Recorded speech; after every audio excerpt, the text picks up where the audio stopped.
Do you suffer with knee pain?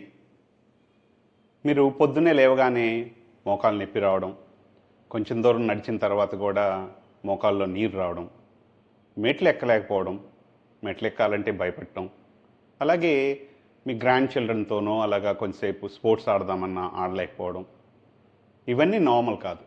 కానీ చాలామంది ఏమనుకుంటారు అంటే వయసుతో పాటుగా ఇదంతా నార్మలే, అదే తగ్గిపోతుంది అనుకుంటారు.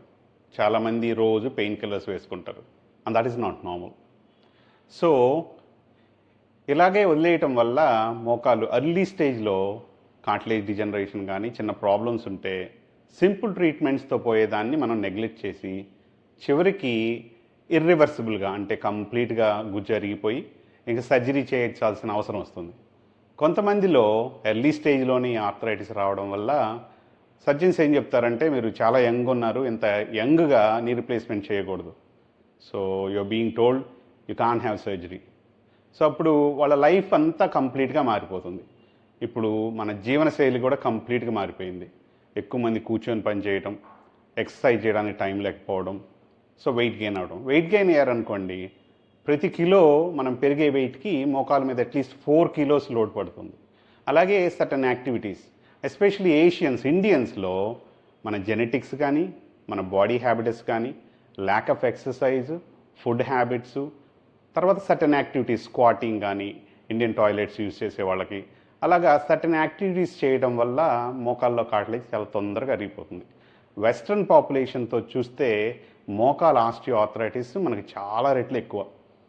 ఎల్డర్లీ వాళ్ళలో ప్రతి ఇద్దరిలో ఒకళ్ళకి ఆస్టియో ఆర్థరైటిస్ ఉంటుంది. అలాగే ప్రతి ముగ్గురిలో ఒకళ్ళకి ఉన్నా కూడా చాలామందికి తెలియదు. ఎక్కువ మంది ఏం చేస్తారు అంటే ఎర్లీ స్టేజెస్లో ఉన్నప్పుడు దాన్ని నెగ్లెక్ట్ చేస్తారు. ట్యాబ్లెట్స్ వేసుకోవడం, చూద్దాంలే అదే తగ్గిపోద్ది అనుకోవడం. అలా చేయడం వల్ల అది ప్రోగ్రెస్ అయ్యి చిన్నగా అడ్వాన్స్ స్టేజ్కి వెళ్తుంది. ఇదేదో ఒక రోజులో జరిగేది కాదు, చాలా నెలలు సంవత్సరాలు పడుతుంది. ఈ నెలలు సంవత్సరాలు ఉన్న టైంని మనం యూటిలైజ్ చేసుకోకుండా చివరి స్టేజ్కి రాగానే నడవలేకపోవడం, ఏ పనులు చేయలేకపోవడం, అలాంటప్పుడు ఇంక సర్జరీ ఒక్కటే మార్గం. సర్జరీ కూడా అందరికీ రైట్ ఆప్షన్ కాదు. కొంతమంది హెల్త్ ప్రాబ్లమ్స్ ఉండి సర్జరీ చేయించుకోలేకపోవచ్చు, కొంతమంది సర్జరీ వద్దనుకోవచ్చు. సో ఇవన్నీ where do we come in? నేను international musculoskeletal radiologist and pain management specialist, interventional pain management specialist. మేమేం ఆఫర్ చేయగలం? అసలు మీ మోకాలు ఫుల్ అరిగిపోయి నొప్పి వచ్చేదాకా ఆగకుండానే మీరు మోకాలు ఎలా ఉందో మీరు తెలుసుకోవచ్చా? అబ్సల్యూట్లీ. మోకాలు ఆర్థరైటిస్ రావడాన్ని డిలే చేయటం, ప్రివెంట్ చేయొచ్చా? అబ్సల్యూట్లీ. అది చేయాలంటే ఏం చేయాలి? సో మీకు సిమ్టమ్స్ ఎక్కువ లేకుండానే మీరు కనుక స్పెషలిస్టులు అంటే ఇంటర్వెన్షనల్ మస్కులోస్కెలటల్ రేడియాలజిస్ట్ నాలాంటి వాళ్ళు ఉన్నారనుకోండి, నేను మీ ఎంఆర్ఐని నేనే క్లియర్గా చూడగలను, ప్రిసైజ్గా ప్రాబ్లం ఏంటో ఐడెంటిఫై చేయగలను. అలా ఐడెంటిఫై చేసిన తర్వాత దానికి ఏం ట్రీట్మెంట్స్ అంటే అందరికీ ఏదో ప్రొసీజర్స్ చేయాలని కాదు. కొంతమందికి ఫిజియో సరిపోతుంది, కొంతమంది కౌంటర్ప్రొటెక్టివ్ మెడికేషన్, కొంతమందికి లైఫ్ స్టైల్ చేంజెస్, యాక్టివ్గా ఉండటం, కొంతమందికి స్మాల్ ప్రొసీజర్స్.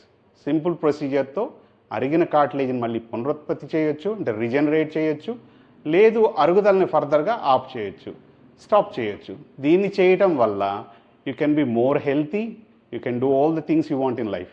ఎందుకు అంటే ఒక స్టేజ్ వచ్చిన తర్వాత ఏం చేయలేకపోవడం, మార్నింగ్ వాక్ కూడా వెళ్ళలేకపోవడం, గ్రాండ్ చిల్డ్రన్తో ఆడుకోలేకపోవడం, మెట్లు లాంటి ఏదన్నా 1-2 ఎక్కాల్సి వచ్చినా కూడా ఇబ్బంది పడటం, లైఫ్ మొత్తం ఇబ్బందితో పెయిన్తో గడపడం, that's not good. So act today.